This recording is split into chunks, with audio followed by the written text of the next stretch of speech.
பாருங்கள் ஃப்ரெண்ட்ஸ், ஃப்ரெஷ்ஷான நமக்கு வீட்டில் மீன் வெலை மீன் தான் வாங்கிட்டு வந்திருக்காங்க. உங்கள் ஊரில் இதில் என்ன நேம் சொல்லுவாங்கன்னு சொல்லி எனக்கு கமெண்ட் பண்ணுங்கள். இந்த வெலை மீன் வந்து 400 ரூபா. உங்கள் ஊரில் என்ன ரேட்டுன்னு சொல்லி எனக்கு கமெண்ட் பண்ணுங்கள். Hi friends, welcome to Shanthi vlog. நம்ம சேனல் இன்றைக்கி என்ன பார்க்க போகிறோன்னா பாருங்கள், நம்ம வந்து இன்றைக்கி வெலை மீன் தான் கழுவ போகிறோம். வெட்டிங் கட்டிங் தான் பார்க்க போகிறோம். வாங்க எப்படி சொல்லலாம்னு சொல்லி பார்க்கலாம். எங்கள் அம்மா மீன் கழுவிட்டு இருக்காங்க. வாங்க பாருங்க, ஒரு வெலை மீன் எடுத்து சைடில் இருக்கிறதெல்லாம் கட் பண்ணிக்கோங்க.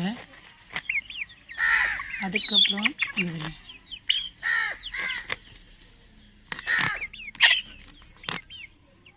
கட் பண்ணி எடுத்துட்டு அதுக்கப்புறம் தலைப்பகுதி இருக்கிறத கட் பண்ணிக்கோங்க. அதுக்கப்புறம் இப்படி அருவா எடுத்து இப்படி சைடில் உள்ள செதிலெலாம் எடுத்துக்கோங்க. பாருங்கள்,